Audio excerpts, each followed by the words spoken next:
Buckle up for another episode of Ghostfacer's Supernatural Rewatch Podcast. My name is Richard, and sitting shotgun as always is my brother in podcasting, Reed. Oh yeah, you know I do a lot of podcasts, and so what are you using there? You got is that a Shure mic? Yeah, those are all right. You know, I kind of people don't like them, but I still go with the old SM58s. Oh God. Who let Ted in here?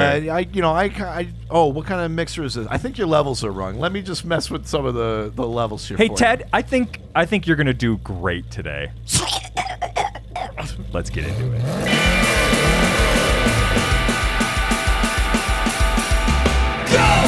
Ghostfacers! We visit ghosts, when others were not, we're ghosts! Ghostfacers! Stay in the kitchen when the kitchen gets hot! Ghostfacers! We visit nightmare, we visit dread! Ghostfacers! We visit faceless, we visit dead! Welcome to Ghostfacers! Today we're discussing Season 4, Episode 11, Family Remains. Family remains. One last remains. Yeah. Family remains, at least for 10. This is 11. Oh my gosh. You know what doesn't remain? The Rock. Oh. Hey, he might come back. He definitely won't. Didn't you see his response? Oh no. His response was like, "This is manipulative of Vin to do this. We had a discussion. Why would he bring his kids into this? Whoa. And Paul Walker's memory and stuff like that. Like, yeah, he's not coming back. Whoa. Or it's a triple bluff, and it's the greatest marketing ploy of all time. I mean, I wouldn't put that past The Rock. I wouldn't 100% put that past them. But not in this way. But I'm pretty sure they're not playing the 4D chess I think they're playing. Oh, you think Dwayne "The Rock" Johnson and Vin Diesel are two greatest minds?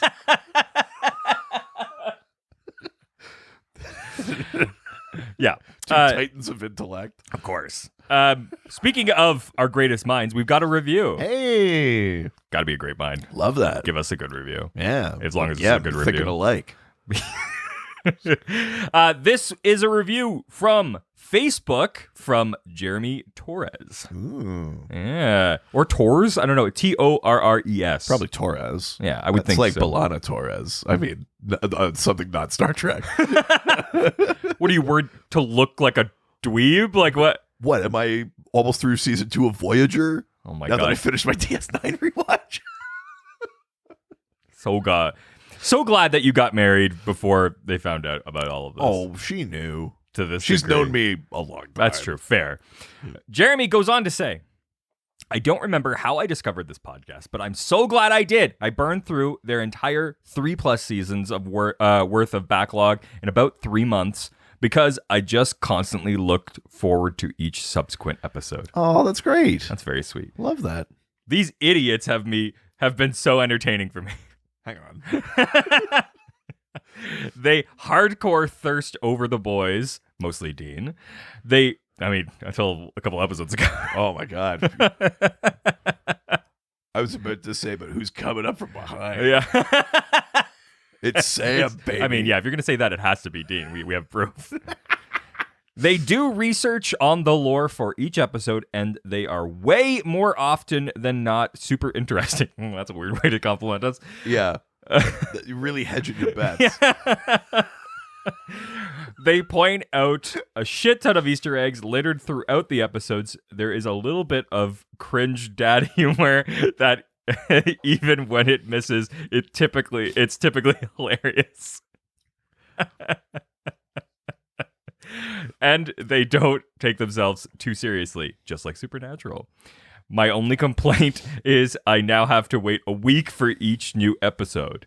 Honestly, though, these guys are top tier, in my opinion, and I have recommended them to all my friends who share a love for Supernatural. I can't wait to see how this show evolves and continues after the initial 7 years it'll take to get through the main episodes. Thank you. Yeah, and we're going to continue. Unlike maybe another podcast that suddenly we exists. have to talk about it. I didn't want We don't have to talk about Bruno, no.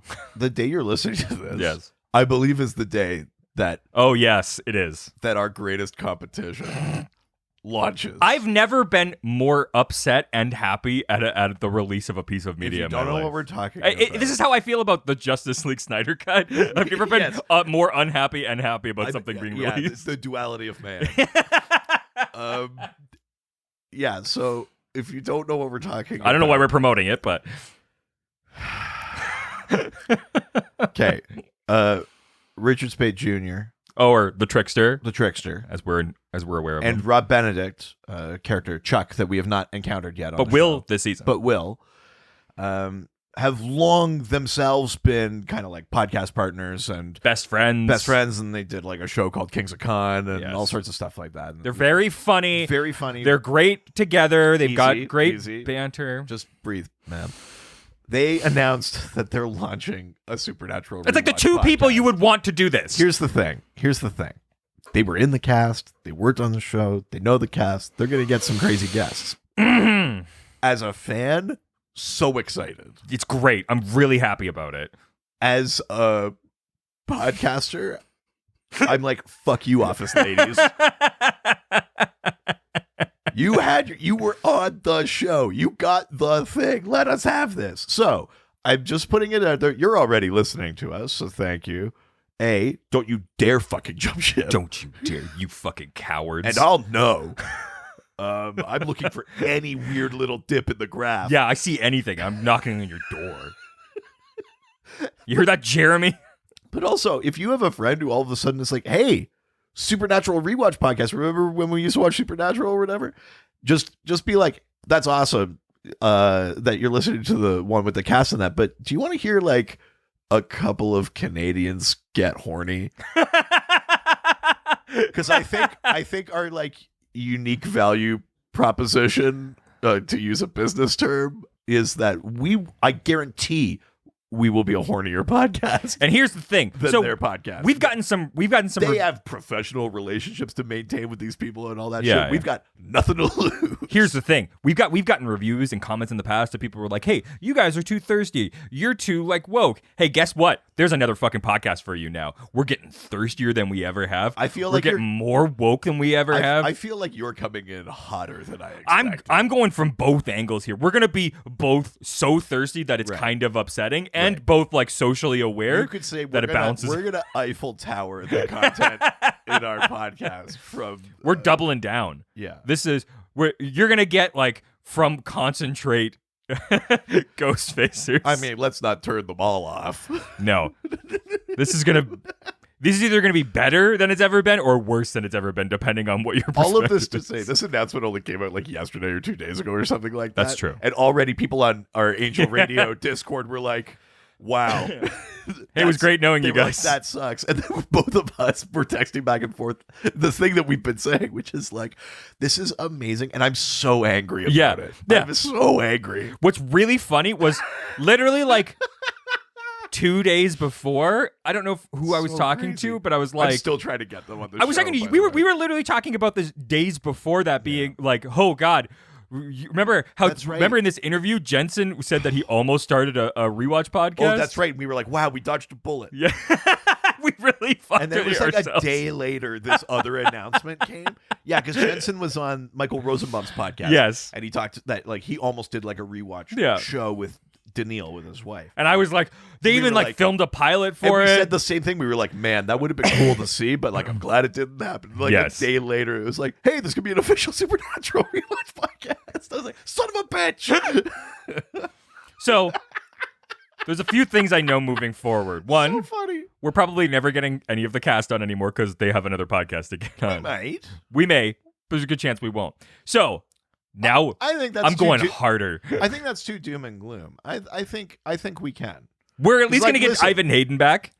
We've got people to come on and talk about stuff. Yeah. We've gotten cool guests already. Totally. I fully expect us to continue to get cool guests. 100%. We will still get cool guests. Yeah.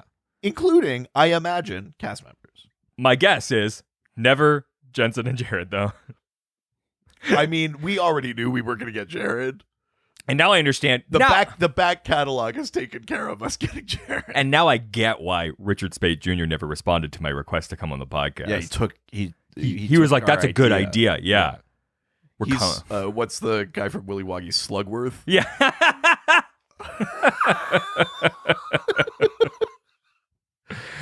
He just took our formula for the everlasting gobstopper. Well, guess what? I'm gonna fucking drown your kid in chocolate milk. I mean, that's not quite how it happens in the movie. Close enough. So Was that too unhinged of a rant?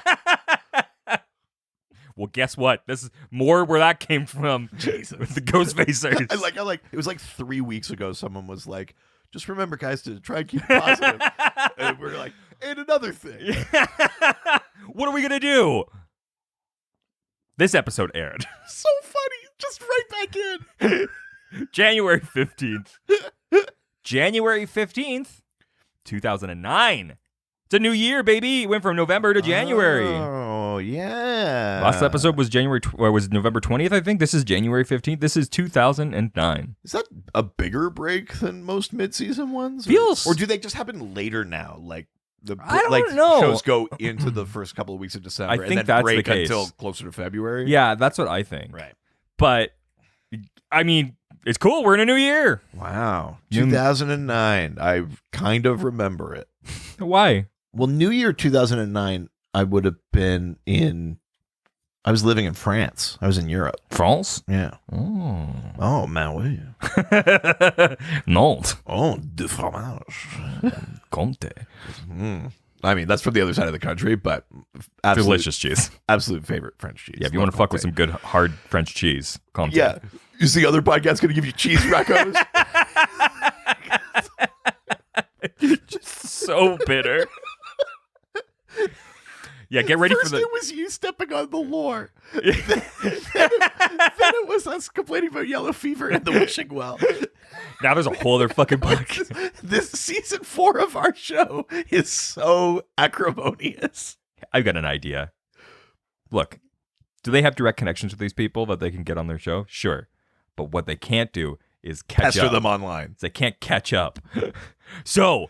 we can get all these episodes Don't first. say that. Like the next news piece would be like, great news, we're twice weekly.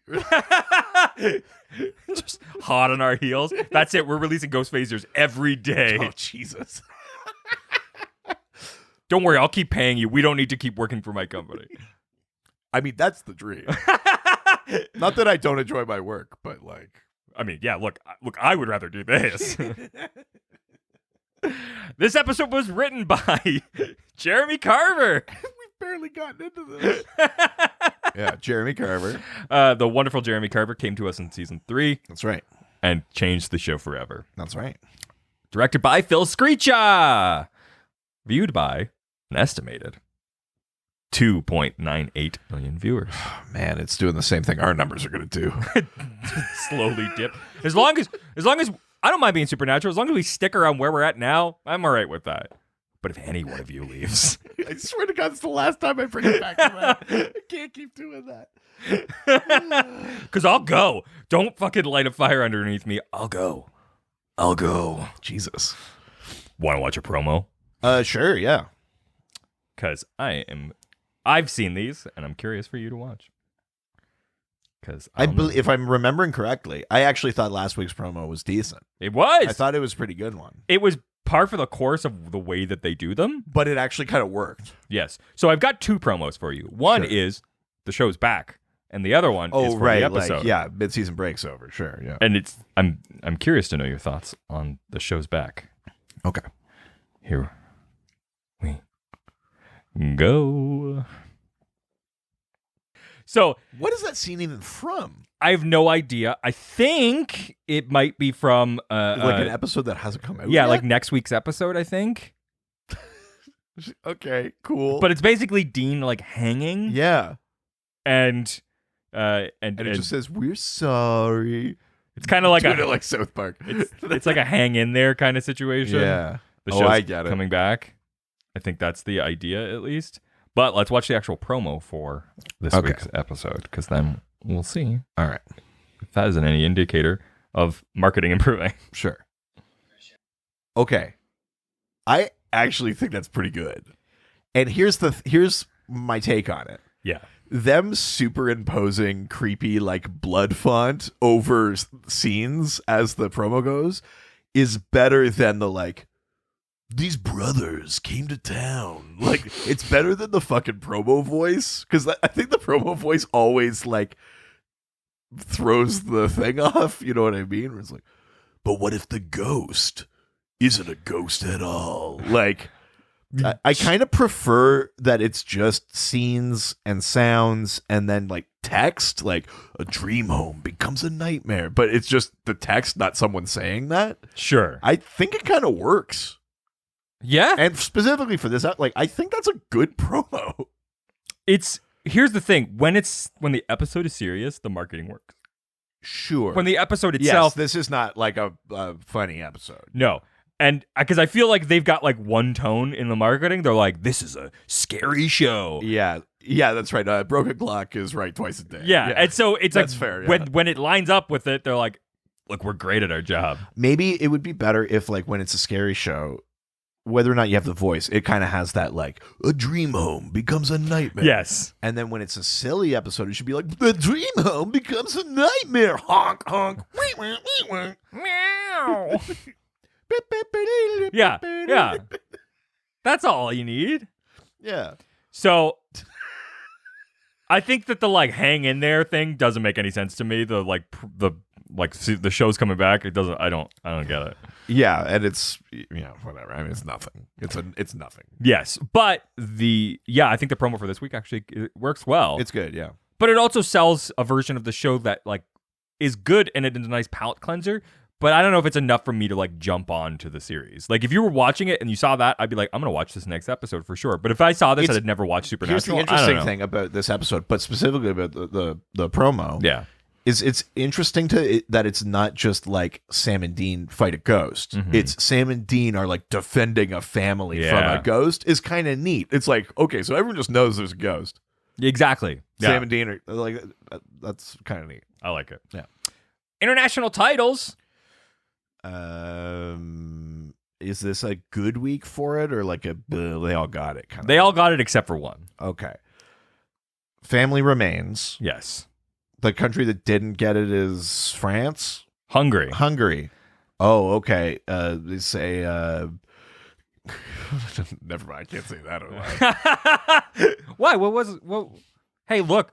What do we got to lose now? Yeah, you're right. We're already on the way out.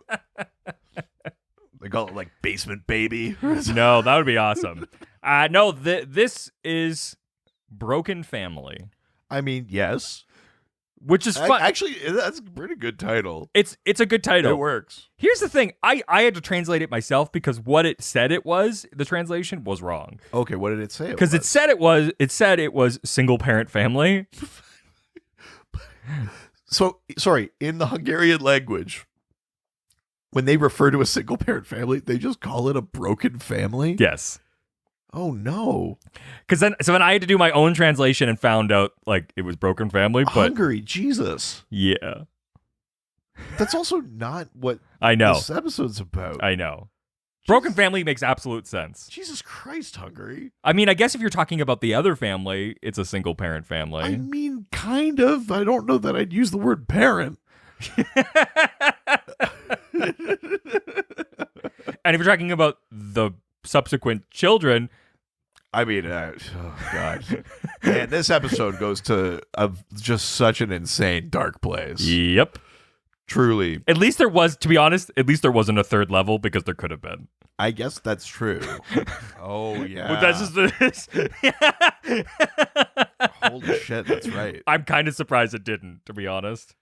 Especially knowing like Kripke. Yeah. It feels like I didn't see anything about it. God, Like I didn't even think about that. a revised script, but Christ almighty, yeah. because like, what does that produce? Right, yeah. So let's talk about some featured music for this Sure, episode. yeah. This is the episode of Sharp Left Turns. Yeah. You're on the emotional roller coaster with us this week. We've got one song, which is the Charge at Feather River theme by Max Steiner, the old movie Bill Gibson is watching. That's just from the beginning of the thing, until the power goes out, basically. Right, yeah. TV Guide describes this episode as Sam and Dean investigate the appearance of a female ghost in an abandoned house. But their efforts are complicated when a family moves in and the son is kidnapped through the walls. Yeah. This is like the best TV Guide intro I've heard. And it's like a cool setup. Yeah. You know, considering it's like how many times can we do a haunted house? It's a good setup. Yeah. It's got there's something slightly different about it Totally. from the other versions. Exactly. It's a good way to keep it fresh. I like it. But before we start talking about that episode, why don't we open up Dad's journal and learn about some of the real world lore? Let's see what the lore says about feral children. Oh, God. Yeah, baby. I'm sure this will have no bad histories behind any of these stories. And what? Yeah, do you think this other podcast is going to talk about feral children? Remember when you said you weren't going to bring it back up? I can do what I want. Your dick's small. It's normal. Yeah, so feral children. So the term refers to children who from a young age have been like removed and isolated from human contact. They've got little experience of human socialization, sometimes known as enculturation. Yeah. So they lack certain skills like toilet training, or some of them like aren't even like bipedal. Like they walk on all fours and stuff. Is it bipedal? I say bipedal because it's a pediatrician. But your vowel rules in English, I think, makes it bipedal. Sure. But however you say it, 2 feet or 4. Oh, now I get it. So they lack like some of those socializations. They tend to lack language. Tay and a win. Sorry? Tay and a win. What? Nell. Oh, yeah. Right. Sorry. Yes. But at a certain point, too, they're actually no longer capable of learning a primary language. Oh, There's a interesting. phenomenon called the critical period hypothesis, and I think it's I'm gonna get it slightly wrong, but it's the idea that like if you don't have like a primary spoken language by the time you can't learn any language. By the time you're like 11, 12, somewhere around there, you actually like lose the ability it's not just to learn that languages. It's difficult, it's that you can't. Wow. Maybe you could pick up bits or like repair it stuff eventually, right? Maybe, but it's about, like his parents aren't learning language; they're just repeating the things that they've heard to get a response. Well, but it's also it's about brain development, right? And like the reason that I mean, this is a very bastardized explanation of this, but the reason that people say like, oh, like blind people have better hearing or whatever, is that your brain, if you're blind from birth, say, your brain doesn't have to commit that interesting neural space to like optics, so it gets recommitted to other things. Mm-hmm. So it for people that don't just necessarily become blind later, your brain develops in a way where it's like, well, I don't need this at all, and it gives that extra brain space and power to other things: touch, smell, hearing. Hell yeah. The same thing is true for language. If you don't use the language center, it gets recommitted to something else. Oh, wow. So at a certain point now, you don't have the ability, like how many languages you learn isn't taking up brain space. It's not like a literal volume the thing. Function but to learn the a function language. to learn a language is there. So if you don't do that by the time that brain space gets committed, essentially, you can't. But in turn, or you can't like fully, like you could learn words, or you could interpret, you know what I mean? Yeah. There's other ways of communication and stuff like that, but essentially the idea is if it takes too long, or you don't get a primary language fluency by a certain age, you cannot get it. But is the hypothesis. But in turn, you get the bloodlust for fresh rat, which is a nice, one or the other. According to this episode, yeah. Yeah. So many instances of feral children. Here's where it gets fun. Oh, yay. Many instances of feral children involve them being abused or abandoned, or that they ran away or they were lost very young. I'll talk about some specific examples later, but it's all pretty grim. Is it? Oh, children's going missing and being abandoned? Is that bad? So there's actually very little scientific data about feral children. Because there's probably, hopefully, not that many. Oh, no. It wasn't just. It's just that it wasn't really considered much of a field of study. Oh no! Until- I mean, who would go into that? Until Jesus. nearly like the 20th century. But here's the thing. Now those cases, it is a field of study because it's being used to examine the difference between biological behavior, like instinct, and learned culture.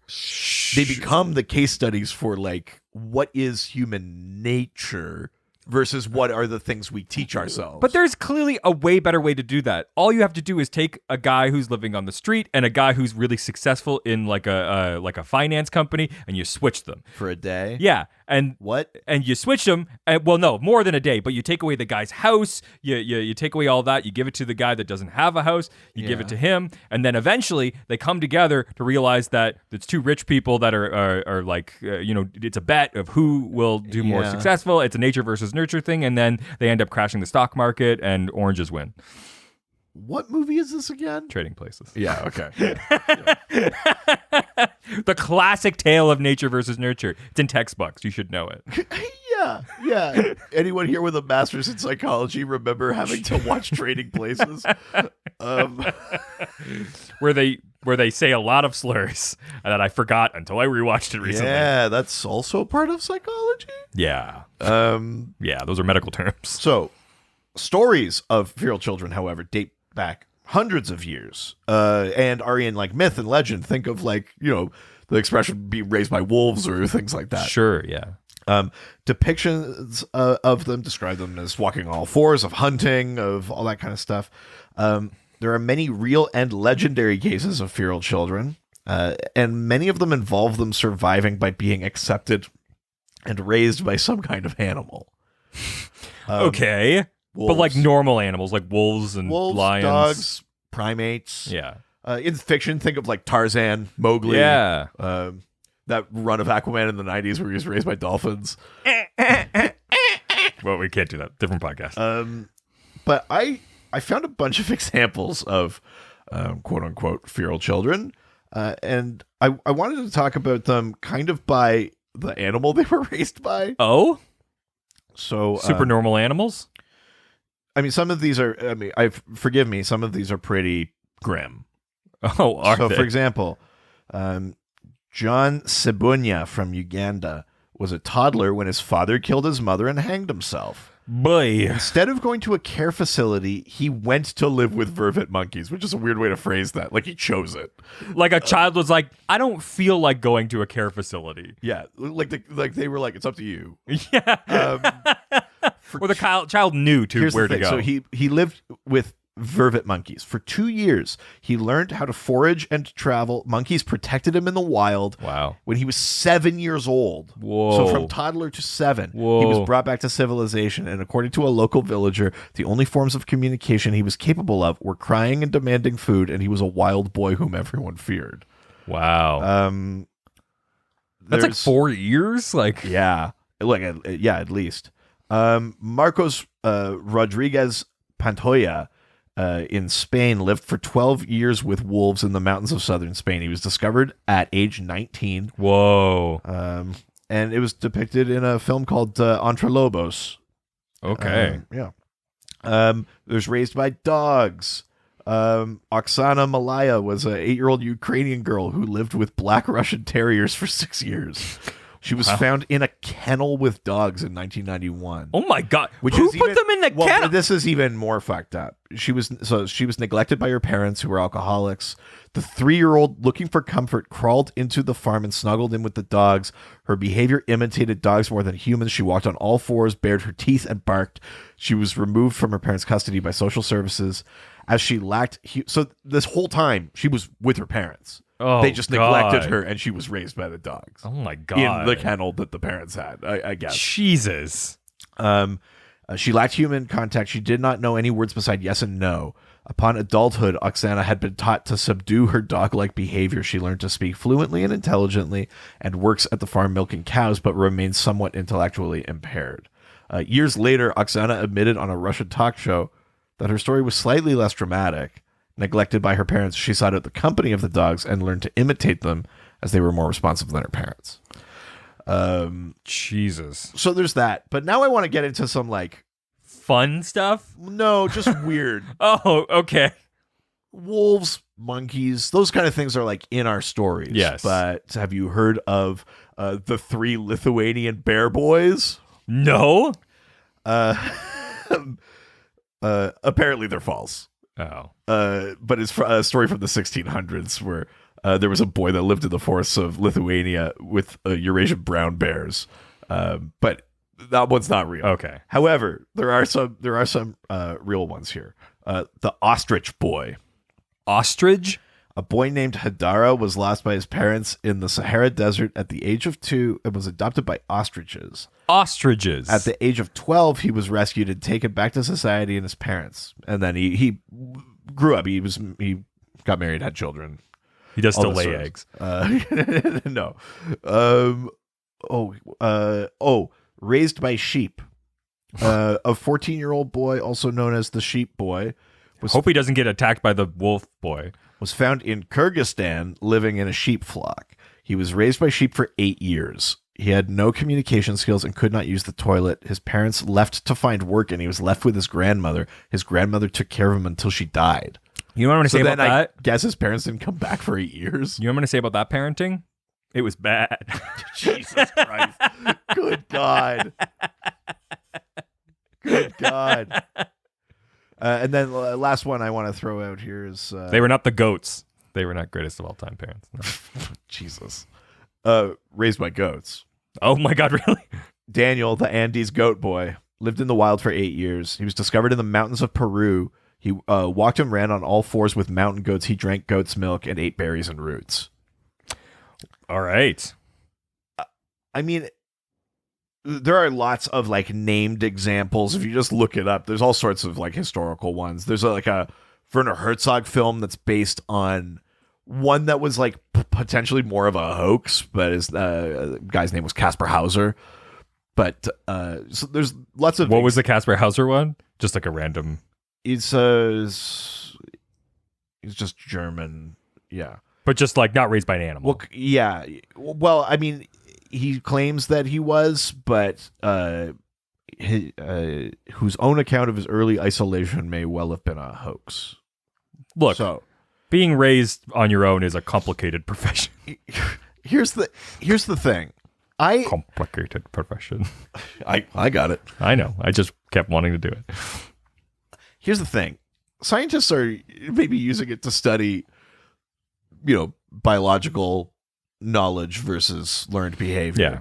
But I'm almost more curious in the parental instincts of other animals.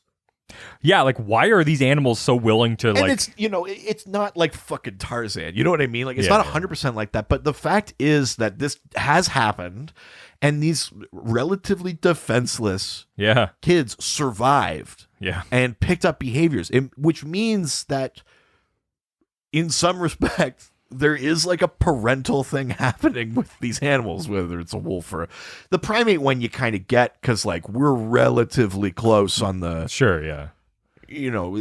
they have, I mean, we're learning more and more that more animals have societies and behaviors than we Sure, give them yeah, credit yeah, for, yeah. but like it's still kind of... We also kind of look like monkeys. But Like, it's also like what is in it for the wolves to do that? Yeah. Why would they do that? And why, I know there's like a sort of genetic history between humans and wolves and stuff like that, but still, I'm more curious about that shit. yeah. It's weird as hell. You do have to parse through because like some of these feral child stories are more just like yeah, they lack some socialization, but it's not like they were like, you're a wolf boy. Yeah. And some of them, there's a bit of fiction to them. You kind of got to sift through it a bit, but like there are fully examples of this happening, and it's crazy. Bonkers. It's wild. I And can't also believe just it. the idea of like the glimpse of, there's something kind of fascinating about, we have maybe a veneer of civilization to us. Mhm. What is the base level of what a human is? Mhm. Is kind of fascinating, if not extremely morbid, that the only way to get a glimpse of that is that these children have to be abandoned or lost, or Yeah. you know what I mean? Like it's Fucked up. very grim, very fascinating, extremely bizarre. Yeah. Thanks. So keep listening to our show. Because fun times gonna keep on rolling. All right, well, with that tone, let's get into this episode. Sure.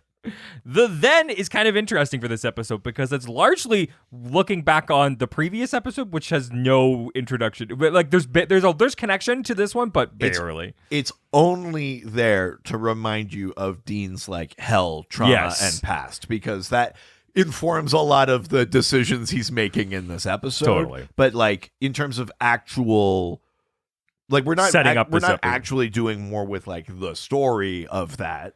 No. Other than it's just a real motivator for his character. But if anything, I find it's like a little more confusing, especially if you're like if the intention behind those were like for new viewers. Yeah, it's more confusing because if you did like a setup where it was like then it was like we saving people hunting things. Like if you gave the setup for this is just they hunt ghosts and then this is maybe different than that. Yeah, it's one thing, but this was just like the crazy shit that happens on the show. Now just like let's go on a little side adventure. Yeah, because it's like Dean's whole monologue, but like they ripped the door at me 30 years. I said no.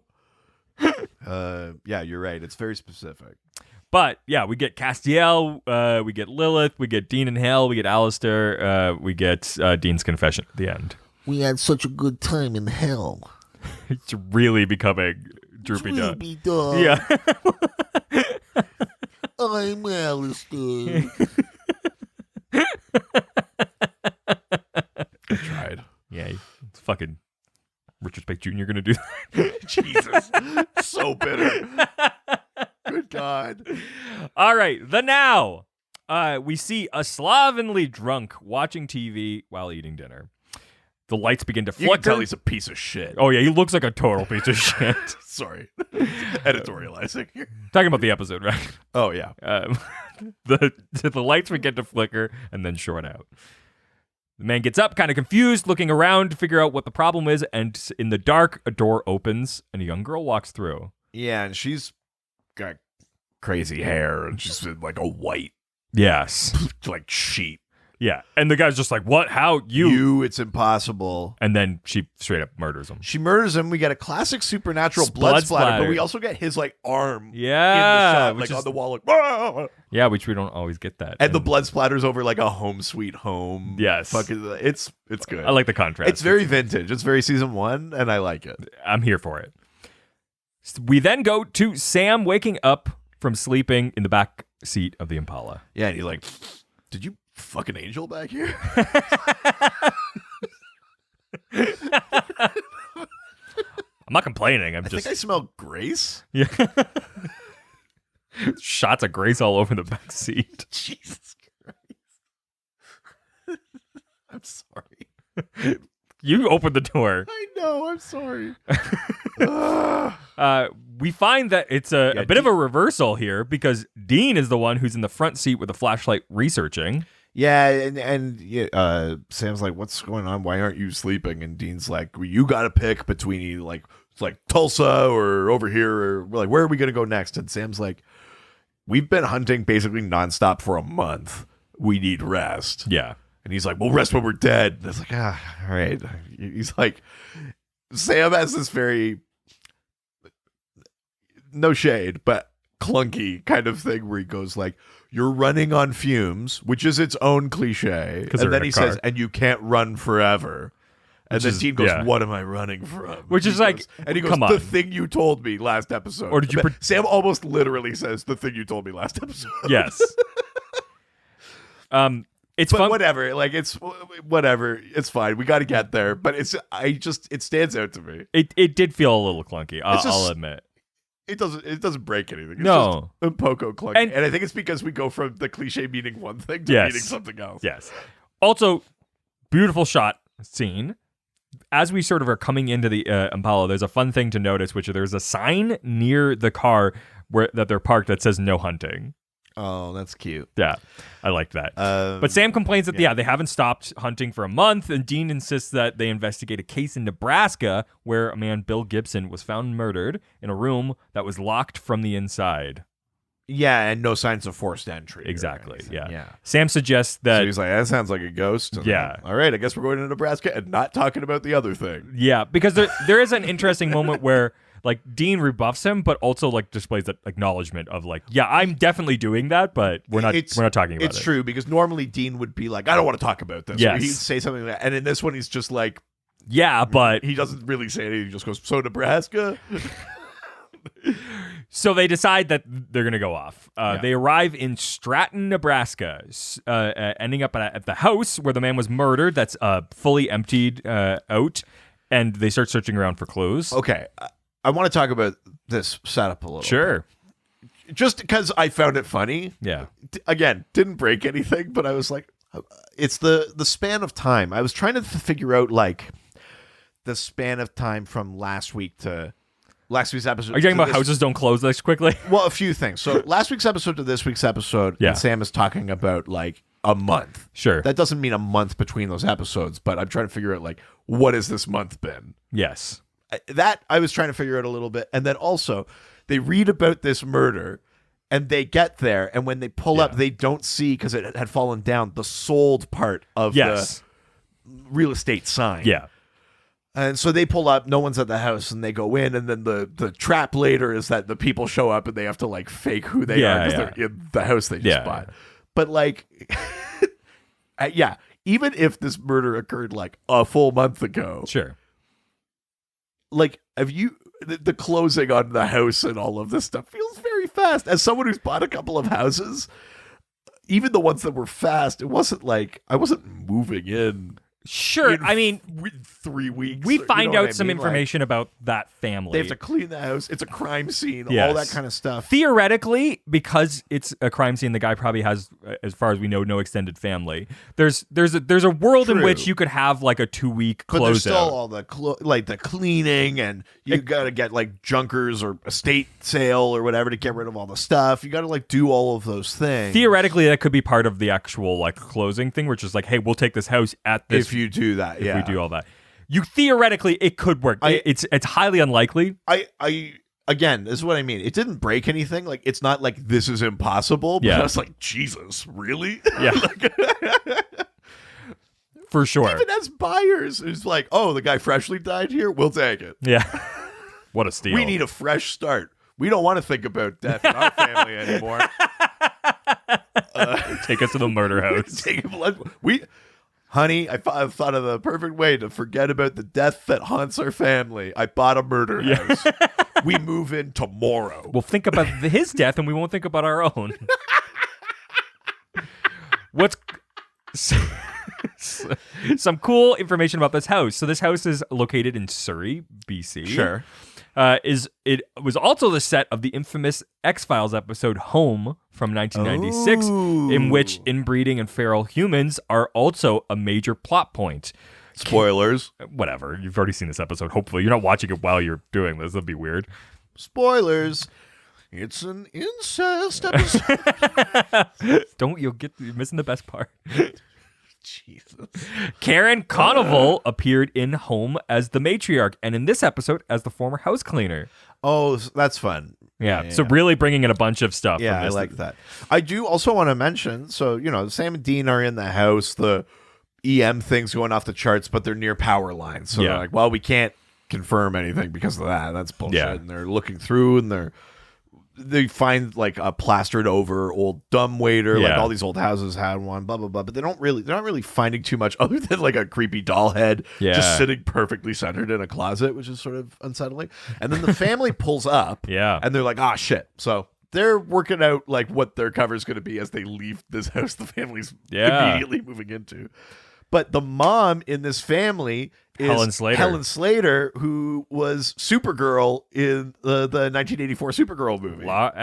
And Laura L. Or Laura L. And then she was in Clark Kent's mother in Smallville. Yeah, which is cool. Not the other, not the Kent mother, but the actual L mother, Laura Lorvan. Yeah. Susan and Brian Carter are looking for a fresh start with their kids, Kate Carter and Danny. An actor you will definitely know. I recognize Danny. That actor is in a ton of stuff. I can't remember his actual name, but he's become like probably the biggest actor in this episode. Yeah, He's in a ton of stuff. That's probably a true, ton of movies actually. and stuff. He's become a pretty big actor since this. Susan's brother Ted is also there helping them move. Yeah, what a jackass. A bit, yeah. Fuck you, Ted. Glad you're Ted. Sam and Dean pretend to be Mr. Stanwyck and Mr. Babar with county code enforcement. Stanwyck and Babar are the names of are two names from the movie Fletch from 1985. Stanwyck was the main antagonist, and Babar was one of Fletch's aliases. Yeah, well, isn't Babar also the like elephant in the green suit? Yes. Yes, absolutely. Great movie. Great TV show. Yeah, and books, I think. Yeah? Babar was books. Right? Yeah, I think so. That sounds like someone who doesn't read. Babar was books, right? Jesus.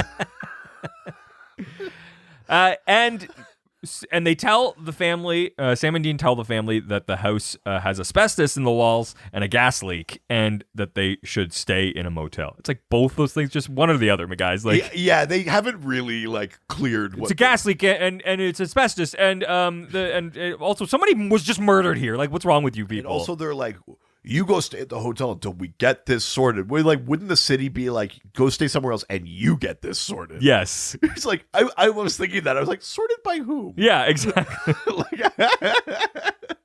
We'll take care of this. We won't even charge you. Yeah. It's like, that doesn't sound like America. No, but definitely not.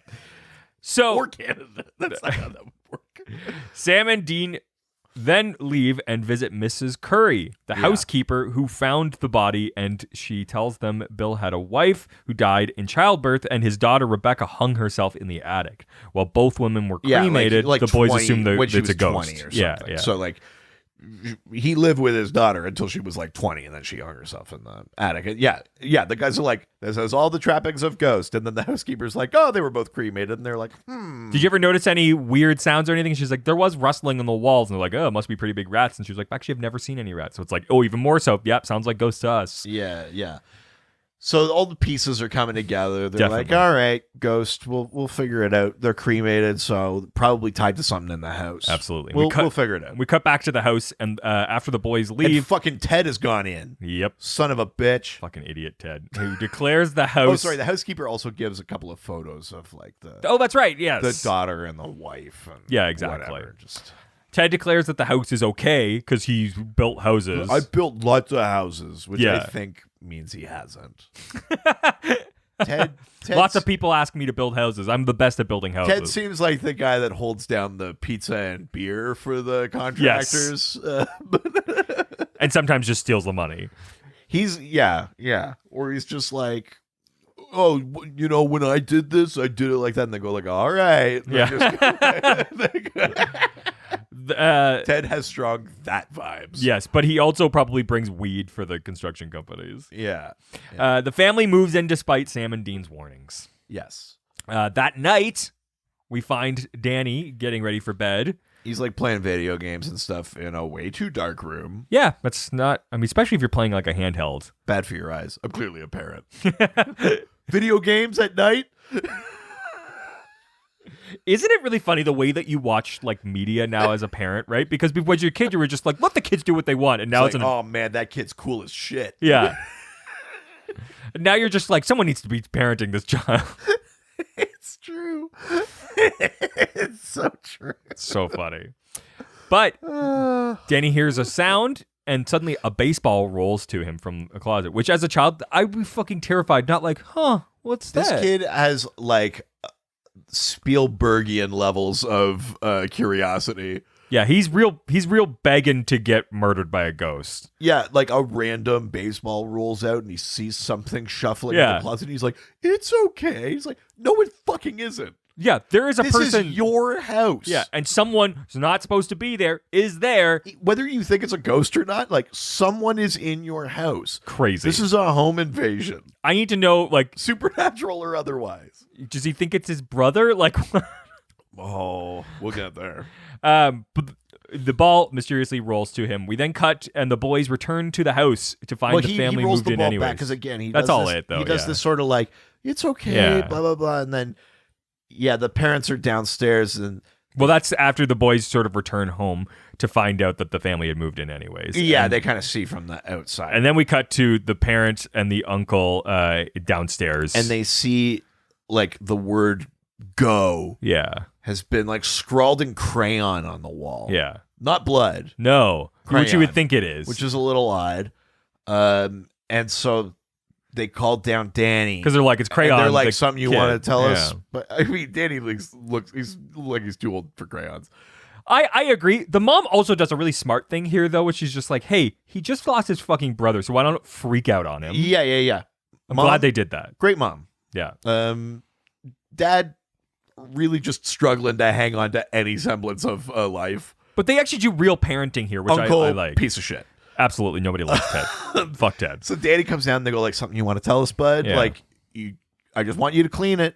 No punishment. Yeah. Like, but just, you got to talk to us about this. You can't just like scrawl shit on the wall. Totally. And Danny's like, it's the girl in the walls. She did, which like I think the mom, Helen Slater, is like suitably like creeped out by this. Yeah. The dad is like, all right, well nice try with your stupid excuses or whatever. But he's just like, hey, look, you're not going to get punished. He's not being a dirtbag, but he's also just like, I don't have time for this. Just go to your room. Yeah. And the mom is more creeped out, but he's like, it's the girl in the walls. She did it. She wants me to stay and you to leave. She doesn't like grown-ups. Yeah, absolutely. Which is fucked up. We then cut to the sister, Kate, who's lying in bed, and she feels something licking her hand and assumes it's the dog Buster. Oh, God, this scene. I know. Because you can like hear the licking. She's like, Buster, oh, what are you doing? That's gross. And you hear just like...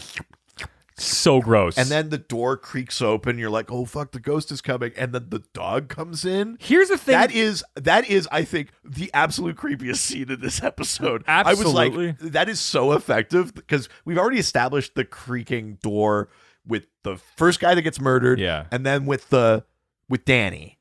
And so for that to open and then the dog comes in, you're like, oh, what was licking her hand? Even worse is I just made assumptions that it was the little girl. That's not necessarily true. Oh, that's true Yep. too. Which makes it worse. Oh, no. Yep. Oh, no. I know.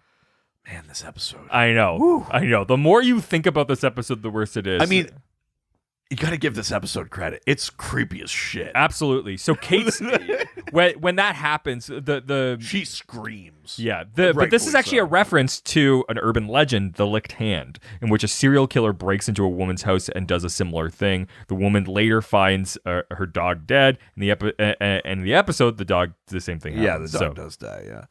Yeah, so she screams, runs downstairs, goes blah, blah, blah. Danny's like, I bet it's the girl in the walls. And they're like, Danny. And then Sam and Dean bust in. They're like, we heard screaming. They're like, guys from the city. He's like, we're not from the city. You have a ghost. Yeah. And they're like, wait, hold on. And as they're trying to like figure it all out, they hear the dog whimpering. And they go outside and there's like a trail of blood. I fucking hate this so much. And then on the trailer of like the moving truck, it's in blood, in the dog's blood. It's written too late. Oh. Just like, oh, Christ. It's terrifying. And all of the cars' wheels have been slashed. When they finally decide that they want to leave, they're like, all right, this is too creepy. I agree. Let's all leave. And they're outside, and then they see the ghost outside. Yeah. And then Sam and Dean are like, what the fuck kind of ghost is outside? Exactly. And also all of their weapons. I mean, I guess what they mean is what kind of a house ghost is outside, because they've encountered outside ghosts before, like the highway one or whatever. Sure, but, all their weapons are gone, though, too. Yeah, their weapons are gone. The tires are slashed. It's like, a ghost has never outfoxed us this much. Exactly. And so they're like, okay, now everybody go back inside. And Ted's just like, what do you mean go back inside? And they're just like, shut the fuck up, Ted. Go inside the salt circle. Yeah. Does it have to be kosher salt? Oh, God, I fucking hate this guy so Ted. much. There's always that guy. I mean, even back to like the fucking Wendigo episode, there's that guy who's like, I think I know these mountains. Yeah. It's like, all right. You're real cool. So they're now sort of taking refuge back in the house inside of this giant salt circle, including Dean and Sam. Yeah. And suddenly the door creaks open. And they're still kind of... The family is freaked out enough that they're kind of going along with it, but they still kind of have to be like, what do you mean a ghost? Yeah. And it's like, she's a fucking ghost. Like this, they're creeped out enough and something is happening. Yeah. That they're like, whatever, these people aren't immediately murdering us. We'll listen to them for a bit. Exactly. kind So of doing that thing. the girl suddenly appears. Comes out of a closet. Yeah. Door creaks again. Yeah. Really great, like a lot of good, like repetitive visual language Totally. in this episode, which works really well. And she comes out and kind of walks. Dean's got like a poker or whatever. She's like kind of moving kind of like we've seen Ghost before. Not the like jagged movements as much, but like she looks like the slow walk, and then she steps over the salt line. And they're like, "You said that couldn't happen." He's like, "It can't. It means she's not a ghost." And so then he gets them to run, and she has like a bone knife or something. No, but I think this one I think was like a real butcher knife, wasn't it? Oh, was it? Because I think like later on yeah, you're right. Yeah, she It's does like- pop out the little bone knife. It in looks this like one. a rib or something. Like Yeah. it's some. I mean, or maybe it's an actual knife, and I'm just remembering it weird. But it made me think of like a bone knife. But she like goes after him like to the point where he's like having a hard time defending himself. Oh yeah, she's like strong and aggressive and screaming and trying to get at him. So the family rushes outside, but they eventually all regroup after they sort of like get rid of the girl because Sam flashes this flashlight in her eyes and she like screams and runs away. Yeah, so now they're like, this isn't a ghost at all. It's a person. Yeah. We have this girl that's going around killing everybody. And so I think Dean he says it a couple of times in this episode where he's just like, oh man, humans. yes, It's like the thing that Dean. they would much rather deal with ghosts. Yeah. You know, we got that with that Benders episode Yeah. and stuff like that. It's just like, oh, fucking humans are the worst, man. Did you get to that part? I remember that part in the podcast where he's on Michael Rosenbaum's podcast and he's talking about, they're like, have you ever had any like supernatural encounters? And he's like, no, but I probably falsely just believe that I can handle it now. Like, he's like, I'm way more willing to just like go after if I ever feel something. He hears a sound and investigates Yeah. instead of like. Yeah, he's like, every time I hear a sound, I'm always like, wrong house, buddy. Yeah, I know what to do. But you must feel like that. Like, you hear about people who played like doctors and stuff. I mean, sometimes those stories are like the person gets Alzheimer's and actually thinks that that's what their job was. But like, yeah. you must like after a certain point, like know enough information to be dangerous, right? Like, Yeah, it's the combination of a little bit of actual knowledge, Yeah. and so much like repetition, Yes. that you have like this false confidence in. so funny. Yeah, But they all rush outside. They meet up together. The father comes up to Sam and Dean as they get out of the house and they go, "You guys all right?" And he's just like, "Where's your family? Go back and get your family." We find out that Danny is missing. yeah, And that's when we see the girl pop up again Yeah. and disappear, while Susan and Kate need to now go into a shed. There's a part of this that I don't really love, which is how hysterical they make the wife, though. Because yeah. I hate the sort of like, Especially because it's Helen Slater. She was fucking Supergirl. yeah.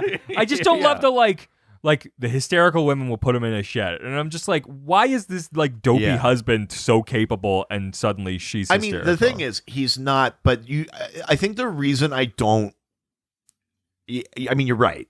But the reason it doesn't really jump out to me is that the theme through this whole thing is that like this husband is like desperate to stop this family Yeah, from falling apart. for sure. And we learn it's because they had another kid who died. Totally. But like, so the idea of like he's even said it already, like everything's going to be different. We're going to be happy in this house. Like before the Yeah, haunting stuff yeah. happens, she's like, we can plant zucchini here, but not eggplant. Like she's Yeah. like reading almanacs or whatever. And she's like, we're going to be farmers. And he's like, it's going to be great. And she's like, what if we're not happy? He's like, we will be. Yes. Like, so the idea of him being like, I said I would make it right. I'm going to make it right. Yeah. You go in there. I need to prove myself. This is my God. Like, Yes. I kind of get it from that perspective. Sure, that yeah. it's like the desperation of this guy. Totally. That's like, you're probably actually better suited to do this, but please let me do this. Yeah, I yeah. need to save the day. For sure. Like, So they decide they put the daughter and the mother in a shed that's basically got one entrance. It's got one entrance, and Dean says the windows are boarded up. Although in a later scene in the shed, They're the not. window is clearly not boarded up. Yes. But So whatever. they decide that Brian and Sam are going to check the grounds, and Ted and Dean, Yeah, are, Ted the uncle. are going to go are going to go inside the house and search around. Yeah, Ted and Dean, who are best friends at this point. Yeah, great. Because even Ted is like, I told you it wasn't a ghost. And Dean's like, yeah, you did. There's this interesting thing throughout It's this. like, what do you... Ted is like, told you. It's just a murder child. It's like, does that help us? That Like, better? There's an We interesting. know how to deal with a ghost. Yeah. It would have been better if it was a ghost. Yes. There's an interesting thing throughout this whole episode where Dean is like way more emotionally explosive than he normally is. At one Yeah. point, like Ted decides when they're in the salt circle, or right after right after they find out the girl's real, Ted's just like, I'm gonna fucking like deal with this myself, and like Dean like throws him up against a wall. Oh, it's right before they find. Oh, that's that out. right. It's when they Yeah. still think it's a ghost. He's like, Yeah. "You're staying in this fucking salt Yeah. circle, or I'm gonna shoot you." And then Sam's like, "Do you have a gun?" And he's like, "He doesn't need to know that I don't have a gun." But he's like way more like emotionally raw Yes. in this episode, and you'll find more later about that. Totally. But, so Dean and Ted are looking around the house. They end up finding a hidden door in the wall space, and as they're sort of going behind the like. And now we're back to that fucking what was the H.H. Holmes episode? yeah, no escape. The shit in the walls Or no exit. No exit. Yeah. The shit in the walls. I'm Yeah. like, no. Yeah, claustrophobic central. I mean, we'll talk about it, but like all of the in the walls shots are so well done. Well done. It's so fucking scary. So they're in behind the walls, and while they're back there, they end up finding like a hole in the floor. And it's like barely big enough to get it. I was like, I don't have claustrophobia generally. I do. I don't generally, but I hate watching those things, like where they're like spelunking and it's like you actually have to breathe out entirely to get through this hole. And it's like, then Never. don't go in the No, hole. it's Then not meant to be It's not for you. Yeah. And I kind of had that in this moment because Ted is like, "You're not going to go down there." And Dean's like, "You want to?" And Dean, like the way he's going down, he has to like put an arm up and he's like, "Don't grab my leg, don't grab my leg, don't grab my leg." Like, it's very creepy. Awful. So creepy. Yeah, Dean finds a space in the floor where underneath all of this is like half-eaten rats everywhere. Dean describes it as the kitchen. And one of very few quote-unquote jokes in this episode is Dean finds the body of the dog and goes, "Dog, it's what's for dinner." I forgot that he said that. It's so out of place. It's not out of place for Dean, but in an episode that's been so scary, and he's like, "Dog, it's what's for dinner." It's really funny. He does. So Ted's like, "What did you find?" And Dean's like, her kitchen, which is a really like just carcasses. She's like, "What does that mean?" But as that's happening, the girl sneaks up behind. We keep getting these shots from above. Ted. Yeah. And the camera moves. And I love the way, too, that it's like, depending on where Ted is pointing the flashlight, you don't even see him. No. And then it's like the flashlight moves and then you see him a bit. You see like the camera move a bit side to side. And Ted is hearing sounds, but he can't tell that it's above him. Fun fact, there's a reason he can't tell it's above him. We have technically like two-dimensional hearing. What? So our ears are on either side of our head and they're shaped and that so that we can determine direction and distance and position in two dimensions around us. Left, right, forward, back, like those two axes. But our ears are lined up like this, right? Like symmetrical. Yeah. Owls have asymmetrical ears, so they actually hear in three dimensions. Holy shit. So an owl doesn't have to turn its head to hear height. Wow. Like we can sometimes determine it a little bit, but if you ever notice someone trying to figure out like how high up a sound is, we tilt our heads like, "Oh, where's that coming from?" And we do that to change the plane of our hearing. Jesus. Because we never hear even thought in about two that. dimensions and owls hear in three. Jesus. So it's actually quite reasonable that Ted doesn't know she's above him. Yes. But then she's... Fun, terrifying fact if you're ever in the walls of a house. Good. That's really... Always tilt your head. This is really going to help me. But she ends up behind him. Yeah. He sees her. He turns around and she stabs him through the fucking neck. It's crazy. The amount of force that she would have. This is also the exact same neck stab that we got from Ruby in the flashback a couple episodes ago. We're really all in on the directly. I think they just figured out how to do it and they were like, "Let's do it again." That was cool. Yeah. Listen, it's very graphic. And you see like, and then like Ted's face comes down through the hole and Dean like covers the flashlight, like can't make a sound. And like Dean's afraid of this like young girl. Like it's kind of A, awesome. It's already not a ghost. B, they have no weapons. Yeah. she's already killed another full-grown man. Yeah. Like there's no reason for Dean to be overly confident, So we then cut back to the family at the shed. Yeah.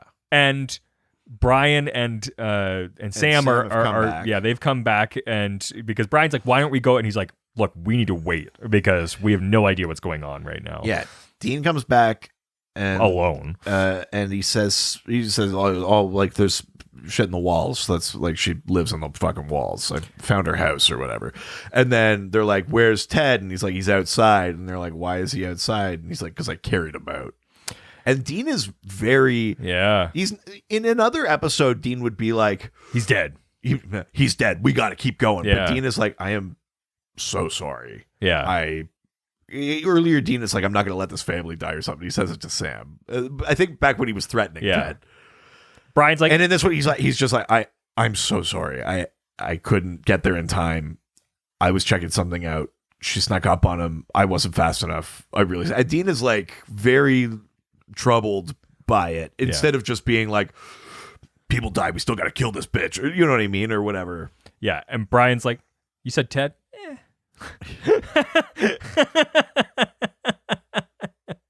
Fucking good riddance, Ted. Fucking mooch. Look at all of the people that could have died. Oh, Ted, I build a lot of houses. Smith is It didn't really fucking help you here. You certainly got nailed. Jesus Christ. Could you imagine? Dean's really upset. The family's like, I mean, it's Ted. But Dean swears to Brian that like he's gonna fix this. Yeah, and Brian's like, why do you care so much? Yeah, or that might not be in this scene, but at some it point, basically is. Yeah, It does come up. But he's like, I swear I'm gonna find Danny. Yeah, he's like, I will do this. It's like, your family needs you. Please let me find it. He's like, I understand you're his dad, but like, please let me do this. Yeah. And Sam, as this is happening, Sam is reading Rebecca's diary. Yeah, he found it in the attic. Yeah. Earlier. Yeah. At some point. But through that, we find out that the family decided to make this Rebecca move. was the daughter. Yeah. But through the conversation with Brian and Dean, we find out the family decided to make this move following the death of their eldest son a year ago. Which is because Danny brings him up earlier when he's like, go to your room. Yeah. You wrote on the wall, and he's like, this is bullshit, something. If Andy were here. Yeah. And then we kind of don't touch on it for a bit. But. Yeah.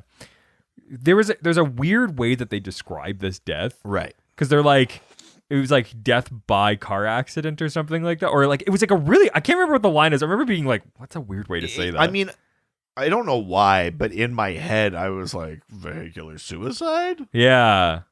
I mean, that might not be in there at all. That might just be strictly me editorializing. That's certainly the way I heard it. They're being weird about it. I heard it that way. And maybe it's just because they have a hard time talking about it, and I'm reading too much. Sure, or something, yeah, but yeah. No, you're not wrong. They do say it weirdly. Yeah. The diary that Sam's reading reveals that Rebecca Gibson was raped by her own father, Bill Gibson. Oh, God. Became pregnant and hung herself. Yeah, because... Right. So Dean and Sam are talking, and Sam says her whole diary is about, being like pregnant, ashamed of. blah, blah, blah. At some point, it comes up that this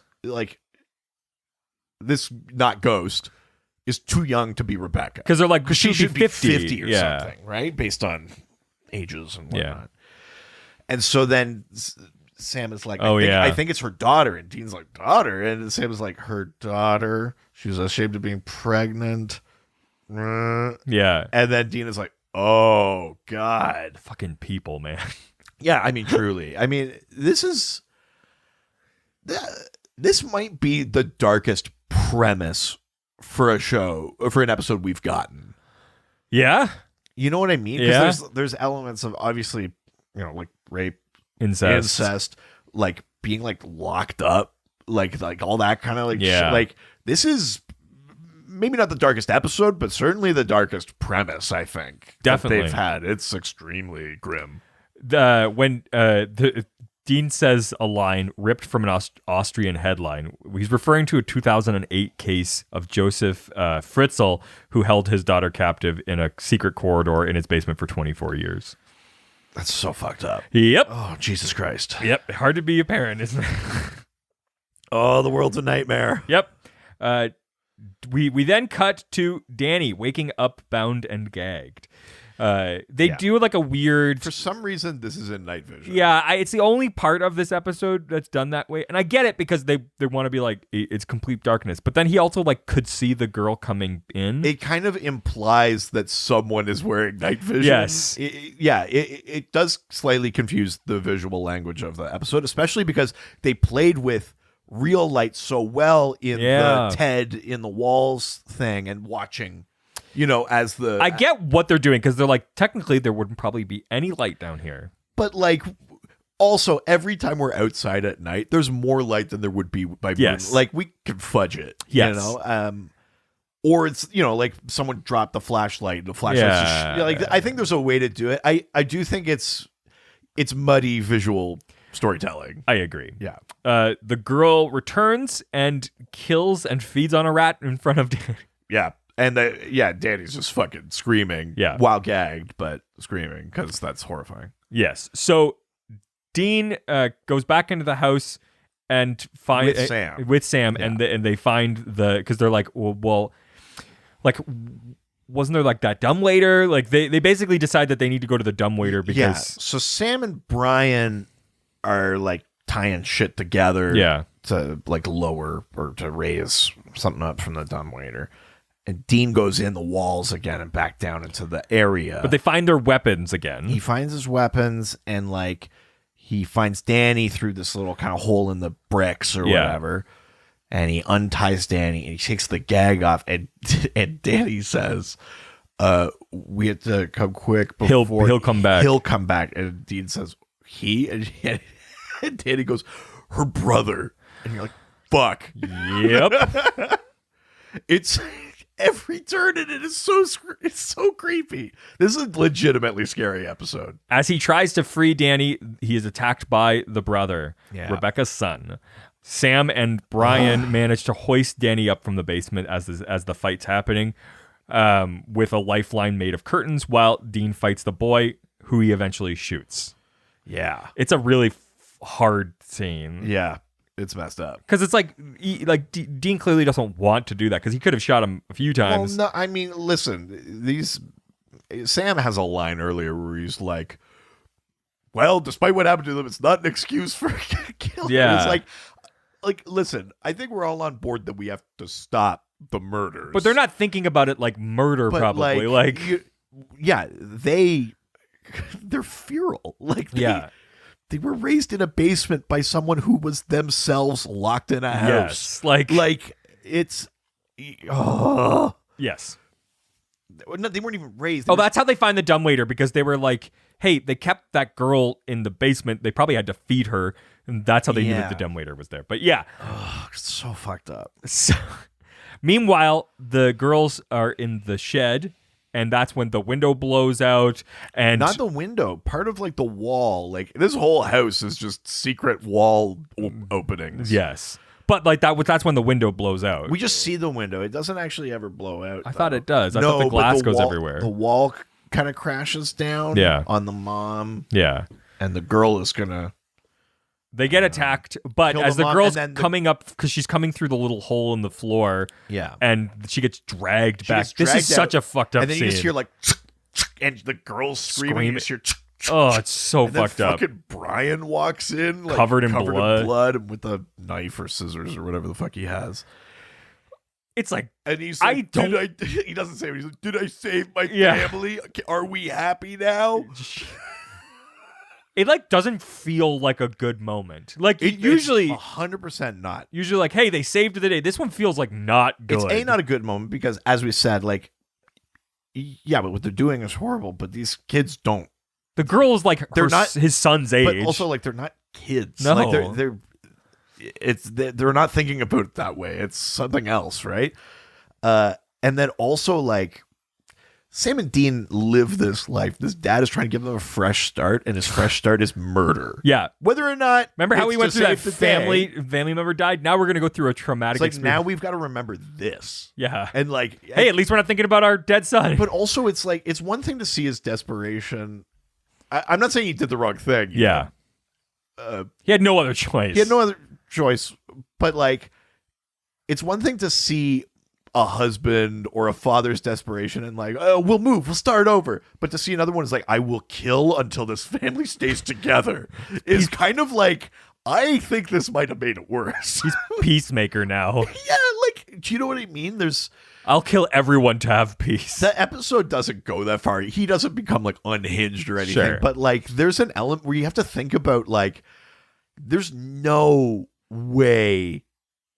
It actually kind of makes the kind of epilogue scene unbelievable for me. Yes, agreed.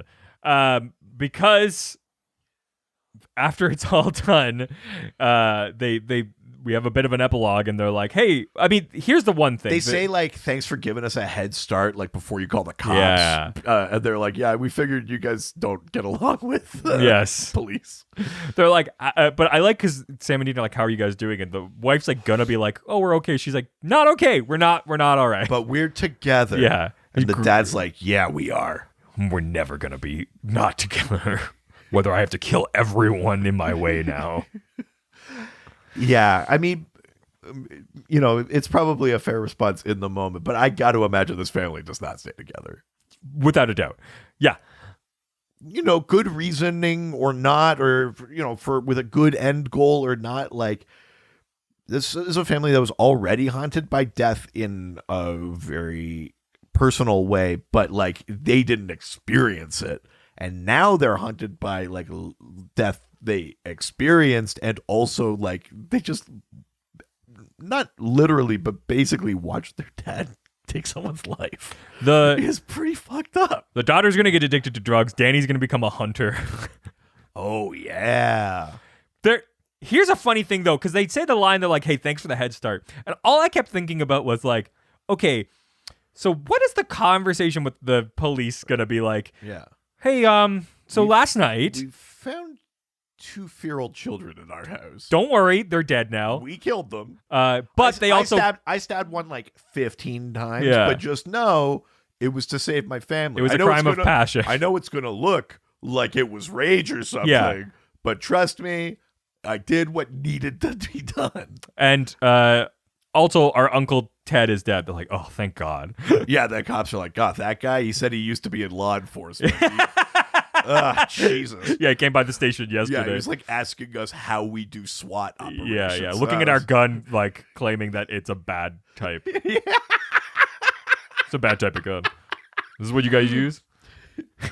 Yeah, I switched away from Glocks. Yeah, I just thought also, I was like, yeah, but based on time of death, like, this was last night. What did you guys do? Breakfast? Also, why didn't you call the cops at any point when this was happening? Also, funny story. We thought they were ghosts for a bit. Someone why is there a bunch of salt on the floor? We thought maybe seasoning them would keep them away. Also, someone shot. We definitely weren't going to season and cook them. Someone, if that's what you're thinking. Someone shot the kid in the basement. Where's the gun? Yeah. It's like, wait, hang on. You stabbed one person 15 times. Yes. But also ghost shot someone in the basement? And what's the timeline on this? We kind of figured they died around the same time. Yeah. How are you in 2 places at once? Yeah, that doesn't add up at all. What are these other tire tracks? Yeah. There's boot marks everywhere. Yeah. Sorry, in the middle of this, you went to the attic and read her diary? Yeah. No wonder Ted died. You guys did not have a plan. Brian fully goes to prison. 100%. 100%. I didn't think about this at all, but it's so funny. I really like that. But there's one more scene here. Oh God, that's fucking funny. So after the case, we've brought up this fact before, but the boys go eat. Dean looks at a burger and won't eat it. So we know he's distraught. He's hurting inside. Yeah. whenever Dean feels like he doesn't want to eat, it's a bad Anytime a sign. show can give you like a cool shorthand like that, like imagine an episode of Cheers where Norm is like, "Nah, I'm done." Yeah. You're like, "Oh Jesus." Oh my God, you've got a problem, Norm. You won't drink. Yeah. I got just the cure for you. Yeah, they're like, he's like, no, I've realized I have an alcohol problem. They're like, no, this is a Yeah, this the is problem is you're not having alcohol. Yeah, this is who knows what's going to happen to your life if you don't drink. Norm, what if you turn your life around? Yeah. Think about it. Think about the show, Think Norm. about the good times we had. Yeah. Yeah, that's really selfish of you, Norm. You asshole.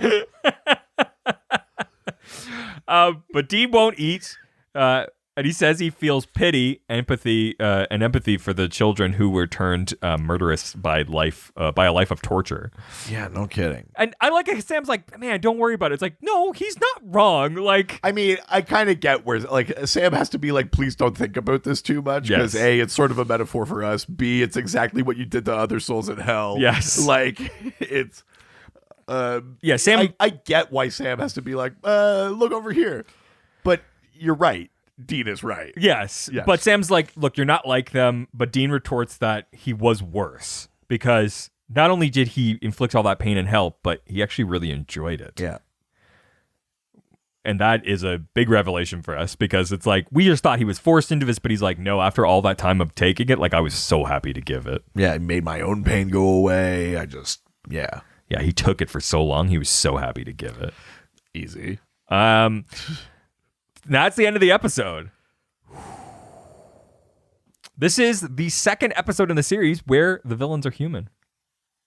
Is it only the second It's only the second time. Okay, I mean, I'm going to throw a little like half one in there. Sure. The one with Linda Blair with the cops. There is a ghost in it, but the cop, the detective, was the bad guy. Sure, but that's not what the premise. I know there was still a ghost in Yeah. that episode, but Sure, like it's a half. he's the bad guy. It's Sure. a half one. Yes, absolutely. But the other like full human one was the Benders from the season 1, Right. episode 15. That's right.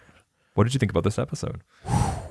I mean, it, as I said multiple times through the episode, I think this is one of the scariest, creepiest, darkest sort of episode. The most like horror. It's a horror movie. Like the most like not the supernatural horror, I guess, but This is just a straight up horror movie. So much so that like when in an interview with Jeremy Carver, he even said he was like, he's like, I wanted to write just like a horror movie. He's like, he's not a horror writer, and all of the writing he really does for Supernatural isn't the scary stuff. no, it tends to be a little bit more of like the expanding the world. the Exactly, lore, yeah, the, yeah. Who's another hunter? Like that kind of shit. So yeah. this is his first sort of stab at like doing like from top to bottom a horror movie concept, which I mean he'd fucking nailed. I mean, listen, what are the things that we tend to like on this show? Pseudo bottle episode. Yep. I mean, obviously there's lots of rooms and stuff in this house, and they do go outside and shit. But one we're location. We're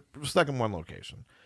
I like that it's a very early reveal that Sam and Dean are here because something's afoot. Yes. And then the family just has to go along with it. Yeah. I like the being stuck in a house with some in the way that I liked it in the Ghostfacers episode. Yeah. Like the whatever that house was, I can't remember. Hell House or whatever. Yeah.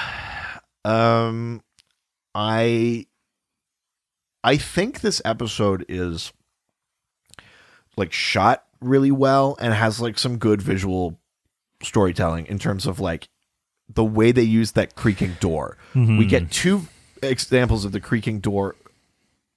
The first three examples are all different and they're all effective in different ways.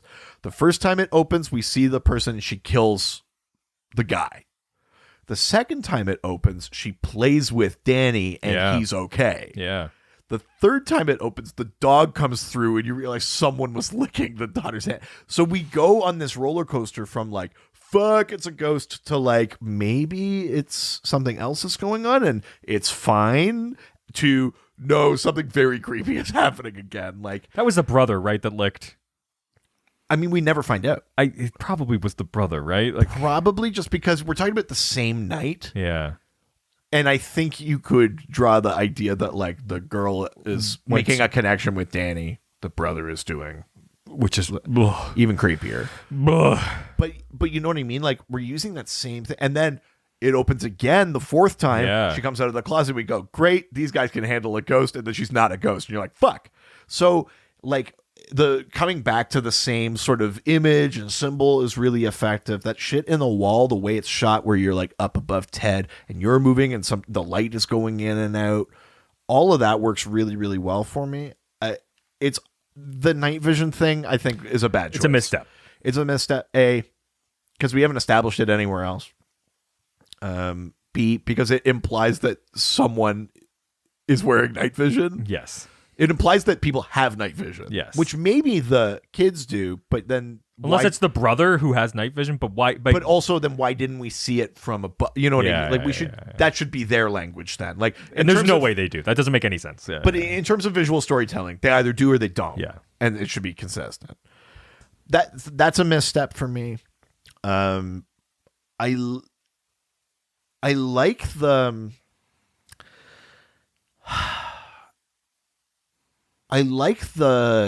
kind of creepy words on walls and painting with blood and stuff. Yeah. But we never hear words out of them. Yeah. Like, how do they know to write English if they can't speak it? But I think it's totally reasonable that they've picked up a little.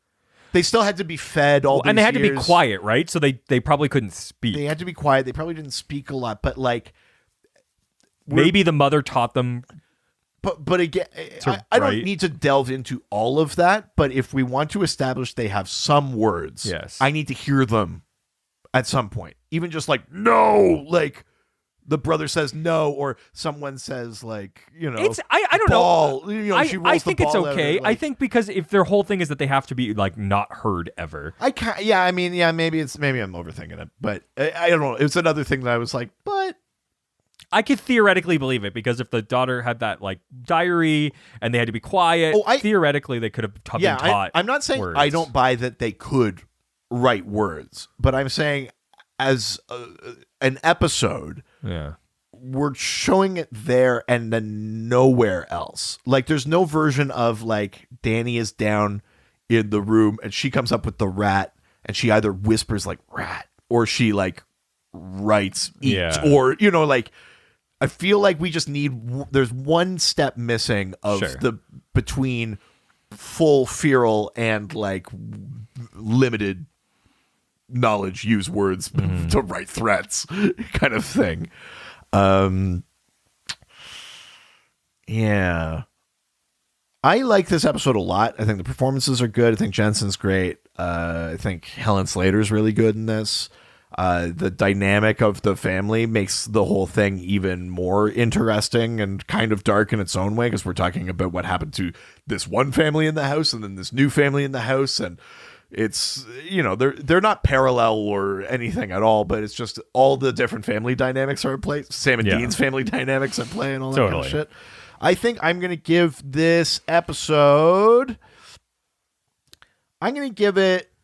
4 dogs. It's what's for dinner. Oh, that's what I was gonna choose. That's nice. Yeah. Sorry. I love this episode. It's not one that I like think about very often. No. And when I came upon it, I was like, oh, I remember this, but I forgot how much I liked it. Like, yeah, it's good. It is just a great horror movie. Like, and within a very short period of time, they do a lot of storytelling. Mm-hmm. And the perfect amount of action. They manage a relatively large cast. Yeah. Normally, like, not a bigger cast than any one episode, but normally, like, you go see someone once, then you leave, and you go see someone. But, like, there's, like, 6 people just in this for most of it. And you have to, like, where are they again? Who's doing what? Who is where? And they do a good job of kind of pacing them out. The cinematography in this is really great. I mean, anytime they have to do a really dark episode with using like minimal amounts of light, I always really like. Yeah.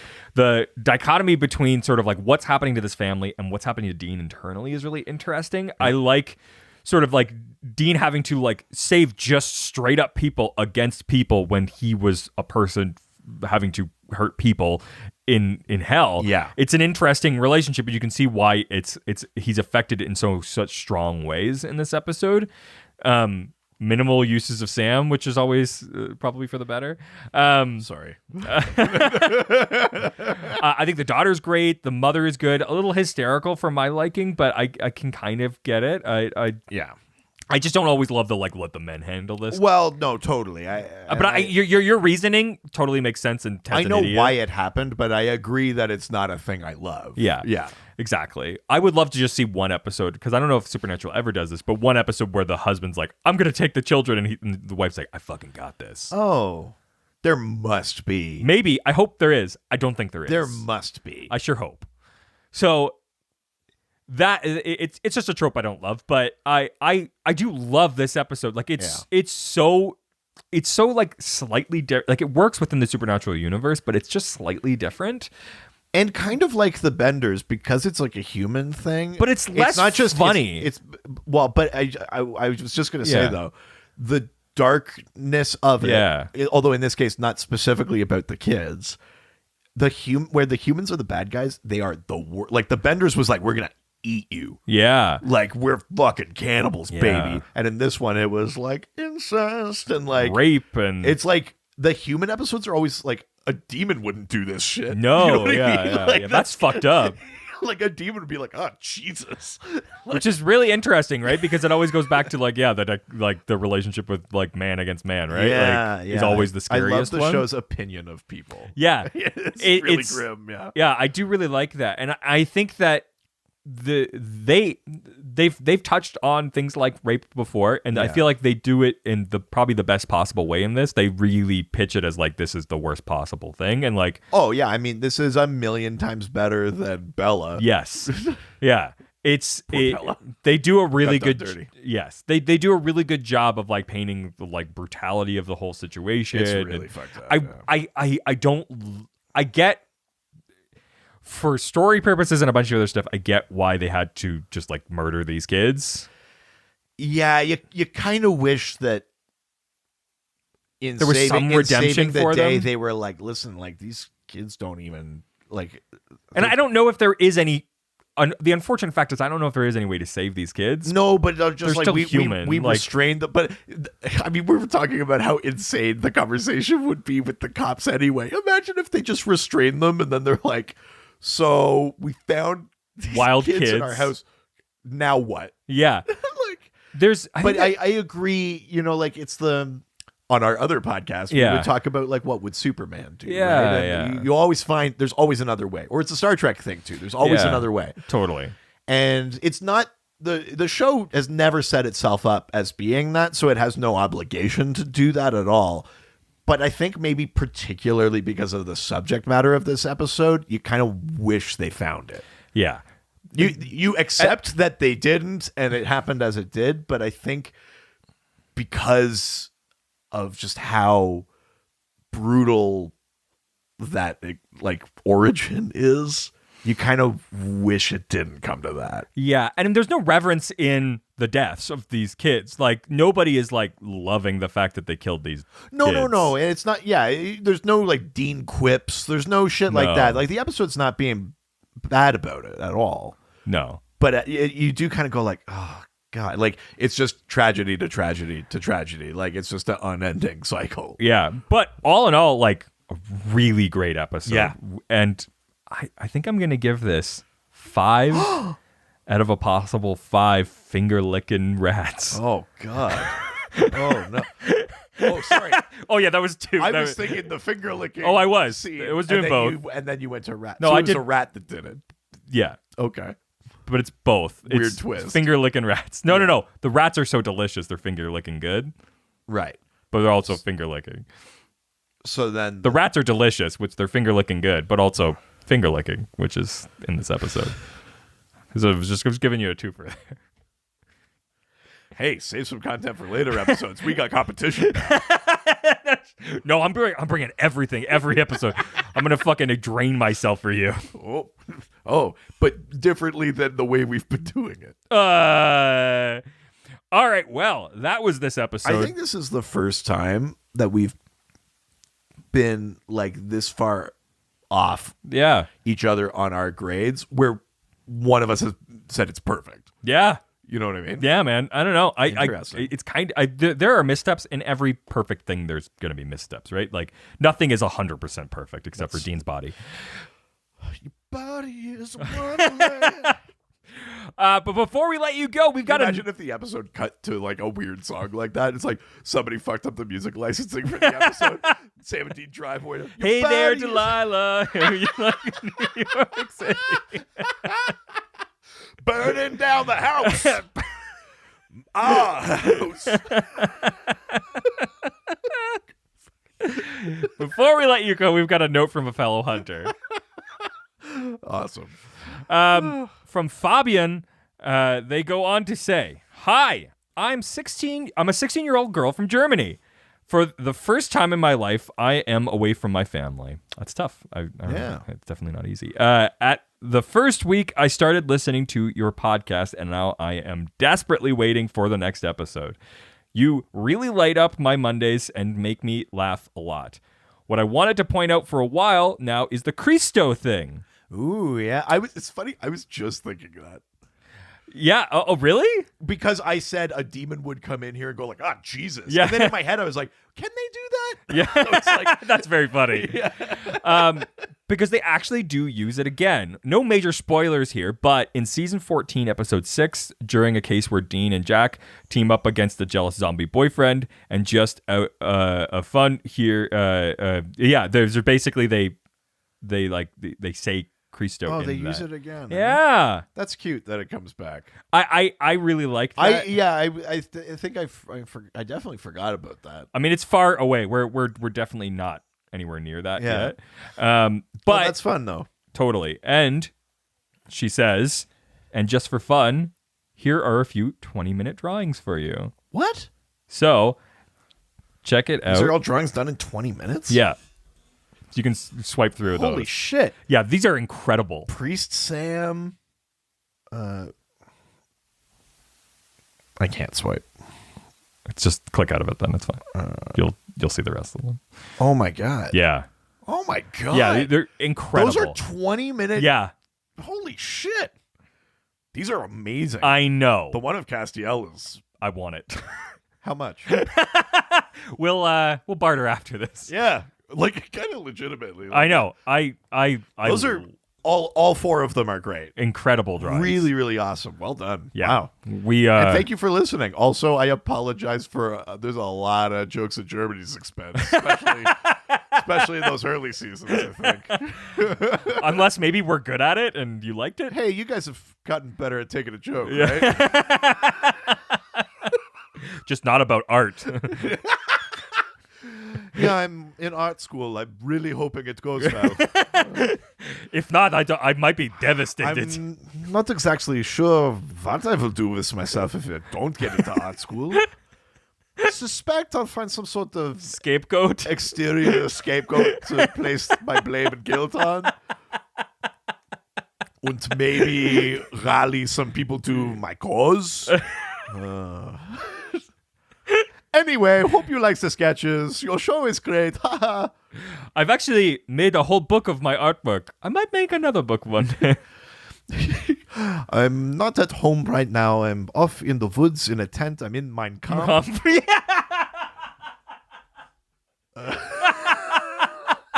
I'm so sorry. I immediately, you're such a nice message and lovely drawings. I immediately go to Hitler. But in fairness, Germany. Also, you never get this type of content anywhere else. Yeah, I'd like to see the official podcast make Hitler references when someone says something nice to them. God, they're going to do thank them. Oh, Jesus, what's wrong with us? Seriously, thank you, Fabian. Truly, those sketches are incredible. Incredible. I'm not just saying that because I worry about the Western Front. Hey, look, all's well on the Western Front, okay? Yeah. Well... Hey, today's the day where I sit down to do my drawings. It's D-Day. Yeah. Oh, no. I ran out of room on the fridge, so we're going to have to hang these on the Berlin Wall. I'm so... Oh, Jesus. I've made a bunch of desserts next to this river, as I like to call it, a blitzkrieg. Blintz Creek. That is the craziest pun I've ever heard in my life. A Blintz Creek? I mean, I'm pretty impressed right now. That's a god tier pun. And also, thank you for writing in, and I'm sorry. We don't deserve you, clearly. That's almost as good as my first 100 episodes joke on Dr. DC where I did the double tentendre. Yes. Yeah. Well, conversations like this are happening online, and the only way to be part of it is to join our Patreon. That's right. We've got a Patreon. It's patreon.com/ghostfacers. It's only $1. And it gives you access to Angel Radio, our Discord server. Hell People yeah. are starting to get to know each other, sharing truly Dark stories. haunting real life paranormal experiences that have kept me up at night. But also we talk about future episodes of Supernatural. So Talk if about you already episodes. listened to them or watched those episodes before, Talking about stuff that the actors go on to do outside of it. There's been some Walker talk. There's been some oh my God, is that our next podcast? Oh, Walker talk. Well, I told you when we get through all the seasons of this, it's been Talker. That's what we Talker, Wex's Ranger. Brexit Ranger. Yeah. So no, it's a lot of fun, and it's growing all the time, and it's just nice to chat more actively with you. So if you want to help support us and you want to be part of those fun conversations, join us on Patreon. Just go to patreon.com/ghostfacers. That's right. I think that's it, right? Yeah, it's just yeah. And for $1, you'll get access to our online forum. Use the link provided after you subscribe and download Discord application on your computer or any device that you want to have that chat. Also, if It's you also where the news was broken to me about this podcast. yeah. Yeah, so it's a place of melancholy. Yeah. Also, much like Fabian did today, you can send us an email. Yeah, ghostfacerspodcast@gmail.com. That's right. And also, we're on other social media platforms. At GhostfacersPod on Facebook, Twitter, and Instagram. Make sure to subscribe to this podcast on any platform that you are on so you get it automatically in your feed every week, but it also helps us out. And when you're on there, why don't you give us 5-star reviews like we got today? That's right. Give them. I forgot what I say here. On Apple or Facebook or elsewhere, but send a screenshot to us. Yes. Nailed it. So good, man. Man, yeah. You're really good Do at you know this. what? I'm not worried about our future. No, it's flawless podcasting here. I think we're going to be okay. Everything's going to be all... I'm the dad from this episode. I'm like, they're really going to eat our lunch. And you're like, no, I'll kill anyone who gets in our way. I'll drag Richard Speight Jr. out of that studio by his feet. We also have... Unless he's listening, in which case, I love your work. We'd love to be on the podcast. Do you want to come on our show? Yeah, either way, we're good with either. I'm okay with either.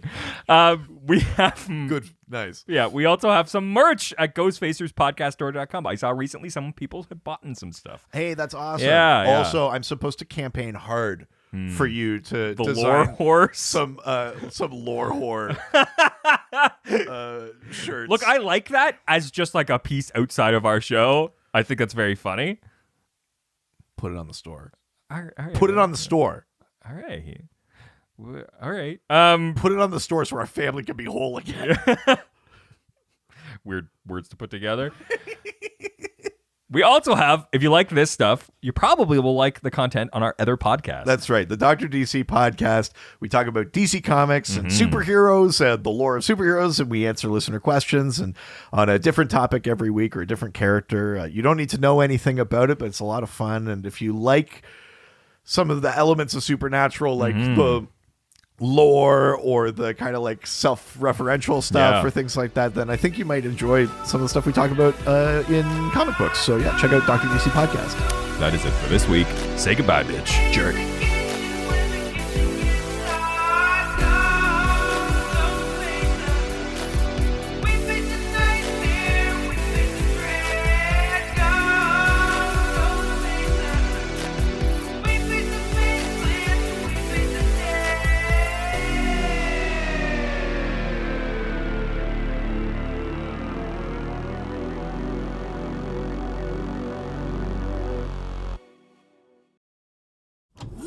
This was a Brain Freeze podcast.